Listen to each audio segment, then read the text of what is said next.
ජීවිතය ජයගන්න මාවතට පිවිසෙන්න පහසු නෑ සුමිතුරේ පුළුවන්ය වරදින්න පාඩුවක් නොවේ පාඩමක් කරගන්න කාලයට ඉඩ දෙන්න වීරියෙන් නැගිටින්න පාඩුවක් නොවේ පාඩමක් කරගන්න කාලයට ඉඩ දෙන්න වීරියෙන් නැගිටින්න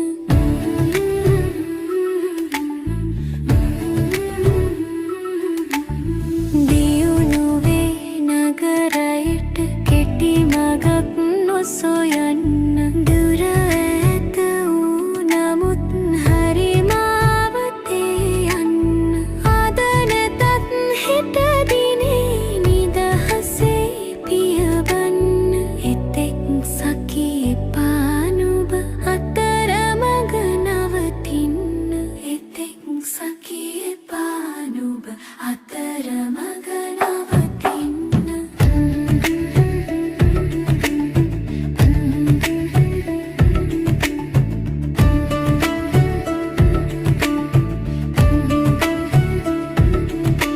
ජීවිතය ජයගන්න මාවතට පිවිසෙන්න පහසු නෑ සුමිතුරේ පුළුවන්ය වරදින්න පාඩුවක් නොවේ පාඩමක් කරගන්න කාලයට ඉඩ දෙන්න වීරියෙන් නැගිටින්න පාඩුවක් නොවේ පාඩමක් කරගන්න කාලයට ඉඩ දෙන්න වීරියෙන් නැගිටින්න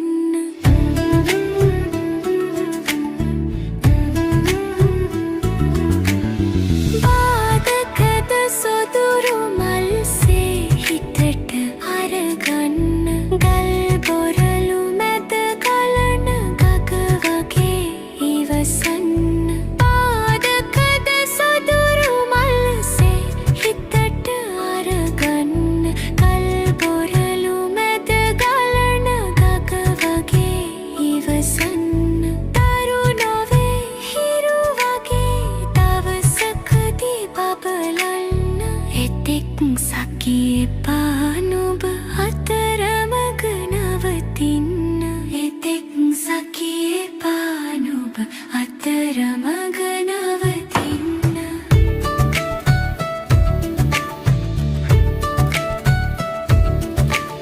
ජීවිතය ජයගන්න මාවතට පිවිසෙන්න පහසු නෑ සුමිතුරේ පුළුවන්ය වරදින්න පාඩුවක් නොවේ පාඩමක් කරගන්න කාලයට ඉඩ දෙන්න වීරියෙන් නැගිටින්න පාඩුවක් නොවේ පාඩමක් කරගන්න කාලයට ඉඩ දෙන්න වීරියෙන් නැගිටින්න එතෙක් සකී පානුබ අතරමඟ නවතින්න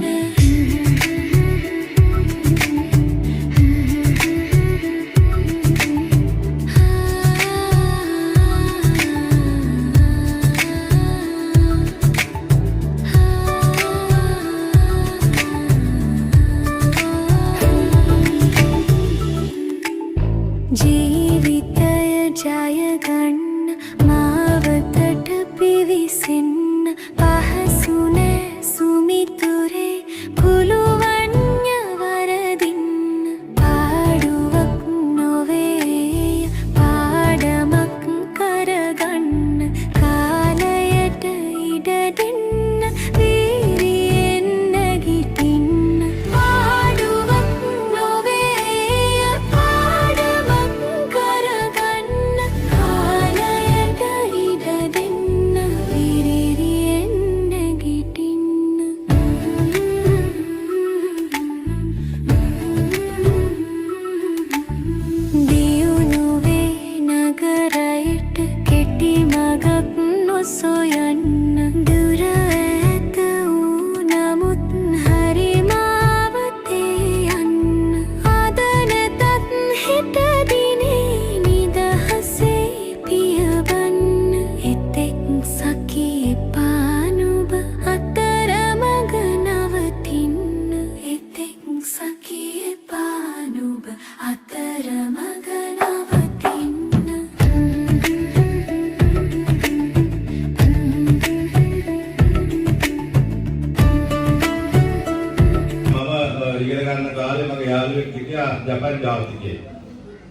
අපි දෙන්න නැගලා කන්න ගියාම මිනිහාගේ බත්පත් විදිහට බත් කඩේ කොටු ටිකෙන් අරන් කනවා.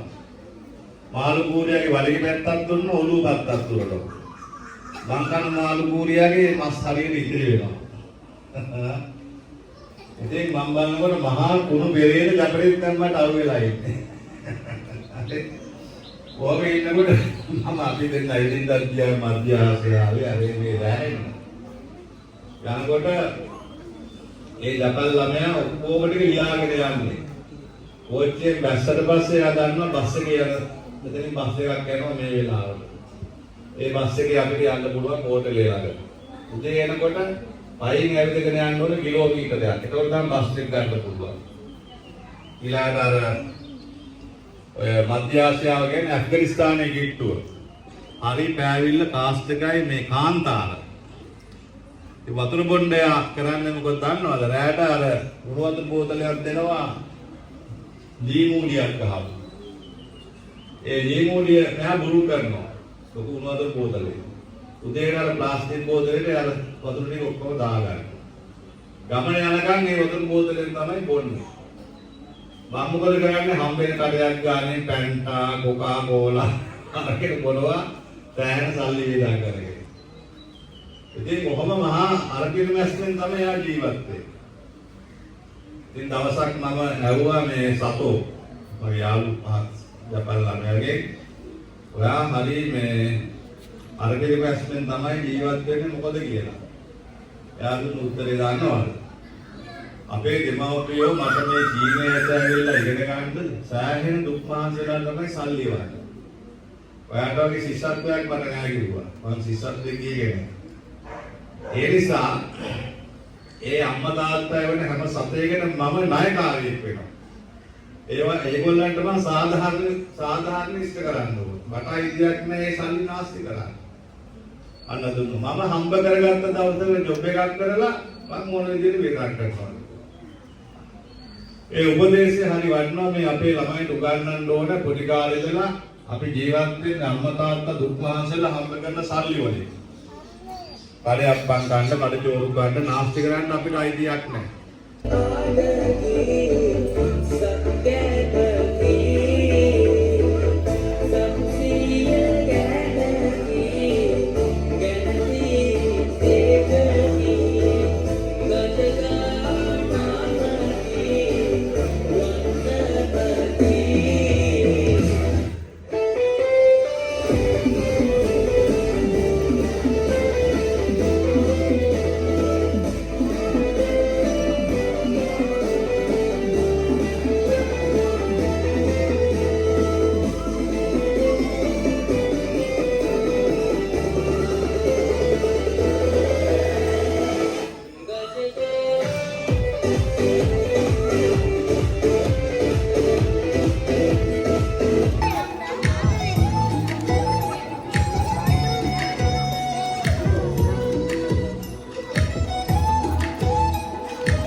සංග්‍රහය දෙන්නේ නිශ්ශබ්ද වෙලා හිටියොත් විතරයි.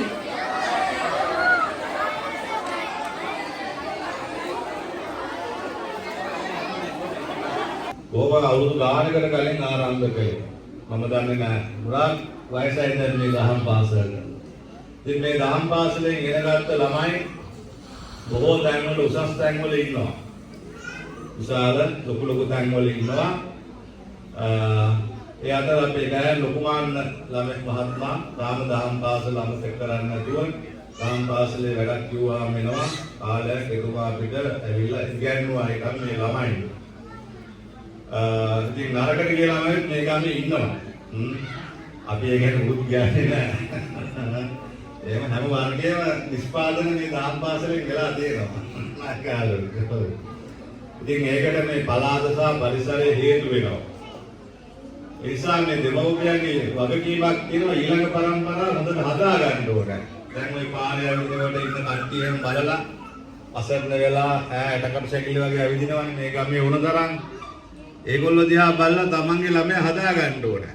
වේවැලක් තියාගෙන ගහලා බැනලා දහම් පාසල් දෙවලා හොඳ දේවල් උගන්වලා හොඳ සිවිත් පුරුදු කරලා හදාගත්තේ නැත්නම් ඉස්සරහට අර වගේ තමයි වෙන්නේ. ඒ නිසා දෙමව්පියෝ හොඳ දේවල් ළමයින්ට දෙන්න සෑහෙන මහන්සි වෙන්න ඕනේ කලින්ද වඩා. විශේෂයෙන් පල්ලෙහා ජීවත් වෙන අය. අරට ඇහෙන්නේ නරක දේවල්. ඇහැට පේන්නේ නරක දේවල්. ආදර්ශ දෙන්නේ නරක දේවල්. ඒ නිසා මේ ළමයින්ව හදාගන්න අපිත් පුළුවන් විදියට උදව්පදව් කරනවා සලකනවා. මම හිතන්නේ මේ දේවල රත්පලා ශාසන ආරක්ෂක මණ්ඩලයේ අවුරුද්දකට 3 පාරක් විතර තෑගි දෙන දහම් පාසලක් දැන් නේද නායකයා? හැමදාම නායකයෝ කියලා ඒ පාසලට ටිකක් ගෙවන්න කියනවා. ඉතින් අපි අවුරුද්දකට 3 පාරක් විතර සපත්තු දුන්නා, ගදරයක් සුදුරේ දුන්නා, බෑග් දුන්නා. ඒක එක වර්ගයේ දායකයෙක් අහුවෙච්ච හැටි මම දහම් පාසලට තමයි දෙන්න කියන්නේ. ඒගොල්ලෝ වේදන් කරලා මේ ළමයින්ට අවුරුද්දකට 3-4 ගමනක් තෑගි භෝගාපි ලබා දෙනවා. හැටියට කටයුතු කරනවා එතුමාගේ ත්‍යාගයෙන් පස්සේ. ඒ වගේම අපේ පරිලියන්ද මැතිතුමා නායක හඳුරුවන් සෑහෙන කාලයක් ඒකෙදී තමයි ආහාර පාන ටික විශේෂයෙන් සකස් කරලා ඒ නෝනත් ඒ මහත්මයාත් උන්වහන්සේ ඉතා ගෞරවයෙන් සැලකුවා. ඊළඟට අපේ රනිල් ප්‍රනාන්දු මැතිතුමා මේ දෙහිවල තරුණ බෞද්ධ සංගමයේ ගෞරව සභාපතිතුමා පැමිණ සිටිනවා. ඊට අමතරව අපේ ලාල් මහත්මයා සෙන්ට් තෝමස් ආසන්නයේ පදිංචිව ඉන්න මේ විහාරස්ථානයේ කටයුතු වලට සහයෝගය දෙන බැවින් එතුමාත් මේ වෙලාවේ සහභාගී වෙලා ඉන්නවා. ඊළඟට අපේ කුලකන සමිතියේ උපුලි නෝනා මහත්මිය, ජයසූරිය නෝනා මහත්මිය, ඒ වගේම සිල්වා නෝනා මහත්මිය, අනෝමා නෝනා මහත්මිය ඒ සියලුම දෙනාවත් අපි පිළිගන්නවා. අපේ සරත් ඒකනායක මැතිතුමාවත් අපි පිළිගන්නවා. කාන්ති නෝනා මහත්මිය, කාන්ති ජයසූරිය නෝනා මහත්මිය ඇතුළු ගෑන් මැතිතුමා අපේ ශිෂ්‍යයෙක් මේ දහම් පාසලේ ඉගෙනගත්ත කෙනෙක්. එතුමාවත් අපි පිළිගන්නවා. ගෑන් මහත්මයා මේ ත්‍යාගී ප්‍රභු වලට උදව් උපකාර කළා. කාන්ති නෝනා මහත්මිය උපුල් ජයසූරිය මැතිතුමාගේ මාර්ගයෙන් මේ තෑගි සම්පාදනය කරන්නට පරිත්‍යාගයෙන් සිද්ධ කළා. ඊළඟට අපේ මයිස්නෝ ඇවිල්ලා නැහැ නේ. එතුමියත් ආධාරයක් ඉවර තිබුණා. ඊළඟට ඔය ආදී වශයෙන් තමයි මේ කටයුතු මේ දෙමව්පියන් ළමයින් සියලු දා පිළිගන්නවා. විශේෂයෙන්ම මගේ ආරාධනාව ඇතුළු මේ පැමිණ සිටින චීන ජාතික සහ වියට්නාම් ජාතික සීමෑණිවරු සහ ආම්දුරුවෝ මේ අය මගේ විශ්වවිද්‍යාලයේ ඉගෙන ගන්න ශිෂ්‍යයාලු. ඉතින් තාම මම එක තමයි ආචාර්ය උපාධිය කරන්නේ. මම ඒක කිව්වහම නෑවිල්ලා බෑ නැත්තම් ෆේල් කරනවනේ මම. ඒක කරන්න බයි දෙකවල ඩංගාලා කිව්වෙන්නේ එනවා.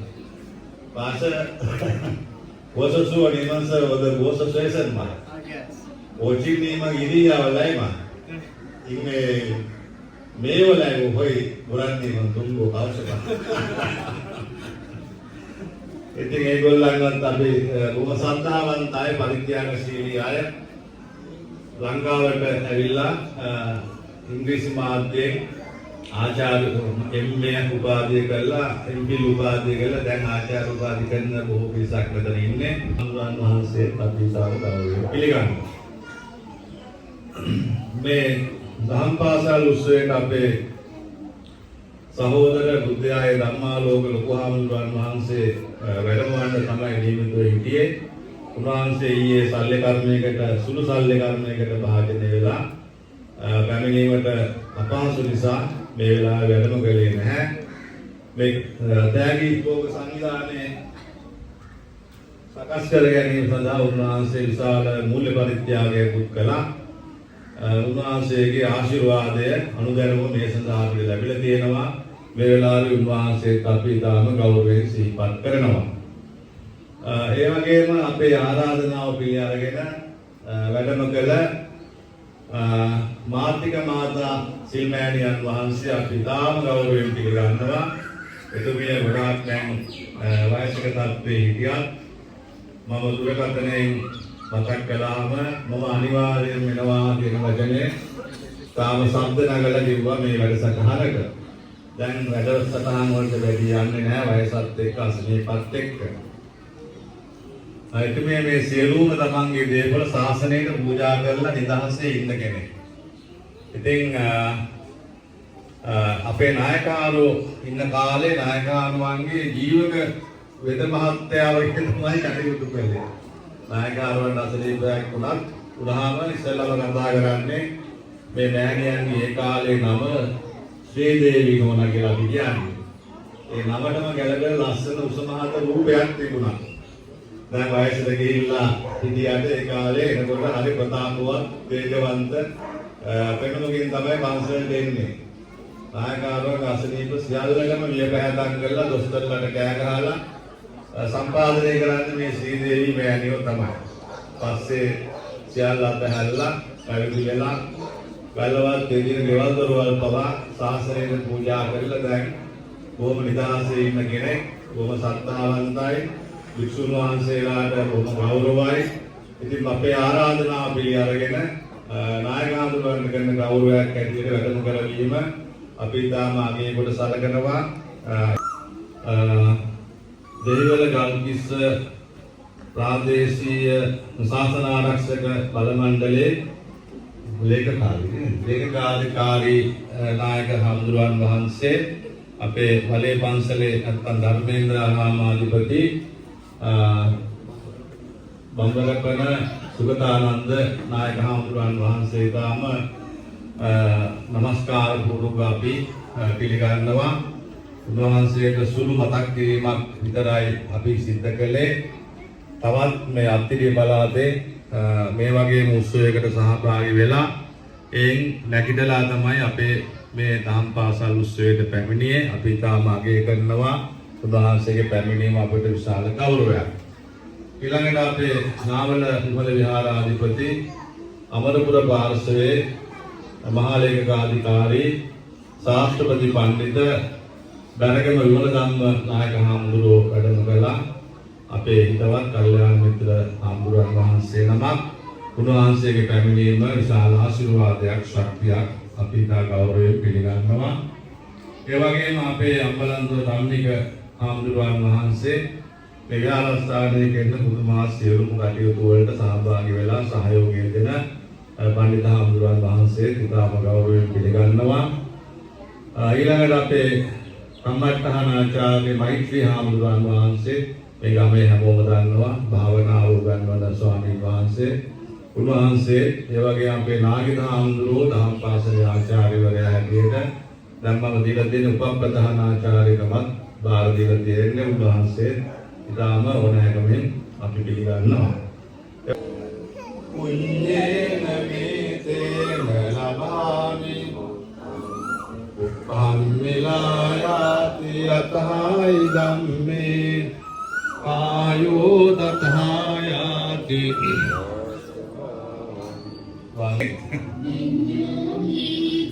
මේ මගේ ඉගෙන ගන්න ශිෂ්‍යෝ විශ්වවිද්‍යාලේ. Taman those of the session.